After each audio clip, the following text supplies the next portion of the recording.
aka Powders. If you love movies, you will love 2025 Black Bag, brought to you by Steven Soderbergh, written by David Koepp from Jurassic Park.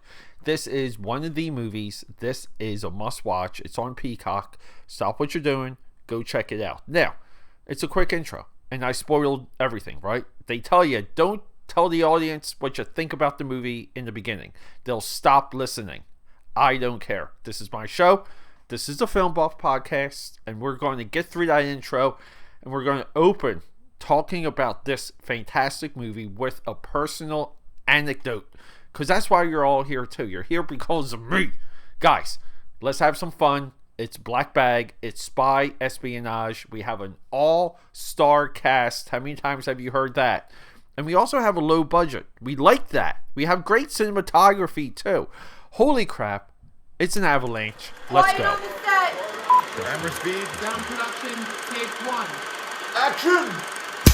So, a lot of the times when I do an intro, I gotta tell you guys how many times I've done the intro. And that one, so everything I'm about to tell you originally was the intro. And the shortest I had it was 3 minutes. So it's like record, delete, record, delete, record, delete, record, delete, record, delete. But now we're here. So guys, we're talking about another Steven Soderbergh movie. My apologies. I should have brought this to you as soon as I watched it. Seen the movie about 3 times. And the reason is because I wanted to rewatch it every single time I would sit down and bring it to you guys. So we've done a million intros for this episode. We prepped ourselves multiple times to bring you this episode, and then things happen. Mission Impossible happened, so on and so forth.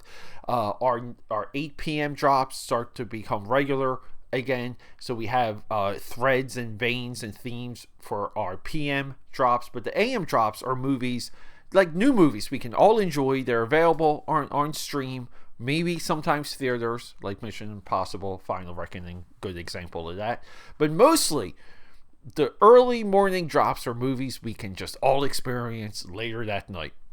So you guys know how much I love Steven Soderbergh. He is, so if there's a little bit of like a two-faced coin, modern day filmmaking, the absolute height in my view for decades now has been Ridley Scott, because Ridley Scott does high and low movies, big budget, low budget. But he also does these grandiose Hollywood-driven movies. Oscar winner, multiple, like Oscar nominee. He's worked with casts, big and small. I mean, a lot of his casting echoes in Steven Soderbergh. But if you were to take the Hollywood part out of Ridley Scott, you would get Steven Soderbergh. And so, I mean, he makes this movie right here for $50 to $60 million, and it really feels like it's double just from the optics alone. I would say the cast, right? The cast is sucking up a big chunk of that budget, but the cinematography, Peter Andrews makes this movie look like $120 million feast. So this movie was not on my radar. It wasn't. Presence. Steven Soderbergh earlier this calendar year, let me get his wiki up. You go to wiki, you click on filmography, and you scroll down, and here we go. Presence 2024, Black Bag 2025. 2023, Magic Mike's Last Dance. I haven't watched that one yet. 2022, Kimmy. 2021, No Sudden Move. Right? We did No Sudden Move, I believe. No, we started watching. I didn't finish No Sudden Move. That's been on my to-do. So he's been on like this run again. He took a couple years off, but ever since like 2017, every single year this guy comes out with one movie or 2 movies. And he's worked with Netflix, Warner Brothers. Now he's got Neon. Now he's got Focus Features or Universal. 2013 behind the Cambarella with that's this one too, man. Like now we're just talking about him. This is Michael Douglas, Matt Damon. Michael Douglas is playing Liberace.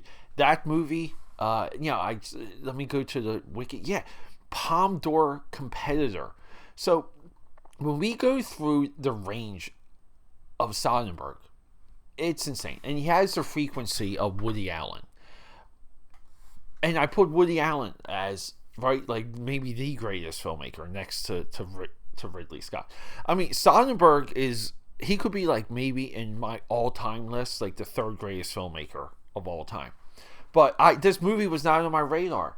And thank God for my sister, because she suggested this movie. She brought this movie to my attention. And I didn't know what exactly she was talking about. And we were doing something with like the family. And by the way, guys, we're getting into the original intro. This is how I wanted to open this episode. So feel free to judge me. But my sister suggests this movie. And I think we were just supposed to have a family night or hang out or doing something for the holidays. And I looked it up. And I'm like, oh, it's a Peter Soderbergh movie. And she's like, yeah, it's his new one. And I'm like, well, isn't Presence his new one? Because Presence in some listings is also 2024 or 2025. So both of these movies, like, they might have like just overlapped by a month or two. So maybe they are the same calendar year, but maybe not. But I was locked in on Presence, what I feel like is a horror absolute masterpiece. And now there's this movie, and I just love it how this guy can do two dynamically opposite movies, and the storyline, like everything is the through line for all of his movies. It really is. It's like he has like a definition by the end of the flick. Like he hits that movie home for you. There's few people with this level of frequency that I think even have the bandwidth to keep up with it all. It's a struggle just for me to keep up with it all. So my sister brings this movie to my attention, and lo and behold, thank you, streaming services, because Peacock makes it available. I am elated. I'm relieved. Watch this movie right away. I prep. I get all my files together. We get the thumbnail together. We do all the things to record Black Bag, and then life and other movie events and all these other things happen, and the movie keeps getting pushed back to now where now I feel like this movie's just me talking and bringing Black Bag to you guys. I'm wedging it because, I mean, technically today's episode should have been Last of Us. It should have been Last of Us, because I want to talk to all of you about that final, but I can't let the week go without talking about Last of Us. So now it's like, what do you do just as a producer? Like, when do we drop this? It gets maddening. And then at night we're doing like all the Mission Impossible movies. So, and then this coming Friday, I'm watching Mission Impossible Final Reckoning again, and I'm going to bring that movie to you guys yet again. And the reason for that is I just feel like it's that important, especially if it really is like the last Mission Impossible. That kind of sunk in. So we have all of these things. Here's the amazing part. Watching Black Bag for the third time, leading into watching Mission Impossible Final Reckoning for the second time. What better way is it to celebrate this genre? Spy, espionage, thriller. Now, Mission Impossible puts the word action in front of it. But if you gave Ralph McQuarrie, not Ralph McQuarrie, that's the concept designer for Star Wars. Who's Christopher McQuarrie, Oscar winner boy. If you put him in the room with Tom Cruise and you gave him $50 million, trust me, they can make a movie like this. I think those two guys, they are an equal level storysmith. I would love for Soderbergh and Tom Cruise to really sit down and do something together. I just think that would be perfect. But no, AKAPAD. So let's get into this movie. 10 minutes into the recording.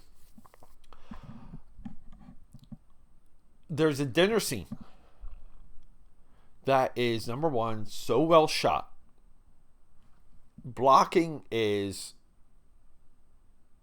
what's in front of the camera, what the camera sees. Usually only the director is aware of the blocking. Sometimes actors need to know some of the blocking, if they're going to be in frame or not. But the blocking in this dinner scene, the editing in this dinner scene, Mary Ann Bernard, music, David Holmes, and there's a dissection, there's a play happening in this dinner scene. It's golden glow, and it gets fierce and uncomfortable. And this is the movie. Now, the plot of Black Bag is we have a MacGuffin that can like melt down nuclear reactors. And we have to find out who leaked it, because we're pretty aware that the Russians have it. So the world's at stake. But then we get Michael Fassbender, who it really is, man. Like him and Cate Blanchett in this movie. It's like the camera just loves these two people. And Cate Blanchett, there's one scene where she's like lying on the bed and her like ass is just like sticking out, and they're being like husband and wifey. And it's just like, holy crap, man. Like, I don't know how old this girl is. I just don't know. I'm in a moment in my life where I just don't care, and all systems are go. I think a lot of you know what what I mean by that. It's okay, guys. We get a little perverted here. But no, and as a spy thriller, I think optically this is a lot of the things we don't get in Mission Impossible Final Reckoning, which is like checking a lot of the people out of the movie, which is we want the well-dressed people, we want the fancy dinners and the sports cars and the galas, the balls, the operas. Like we want this like 1% level lifestyle portrayed with with spies, because spies are within like they're within the shadows, as Mission Impossible likes to to state, but they're also high class. I don't know, like what was the last low class spy? Maybe like Tony Scott's like Spy Game with Brad Pitt and Robert Redford, right? Where it's a little bit of an espionage movie, but it's more like just get the job done type thing. So we have to say game of chess. Spoiler: Cate Blanchett is not the mole. You think she's the mole for almost the entire movie, and then things explode at the end, and the two of them, we get this like eyes wide shut moment at the end where they have to reunify as a couple. And dare I say, the ending of this movie, I think the relationship of the husband and the wife, Fassbender and Blanchett, their relationship at the end of this movie, they have stood the trial, they are tested. And I will say it is a commentary on Eyes Wide Shut, where that trial and that test for some reason didn't quite hit home when people first saw that movie. I think some of it resonates a little bit now, mostly because I think since Eyes Wide Shut, celebrity worship culture, thanks to social media, has nothing but exploded, and there's people are a little bit more obsessed with high level relationships now than ever.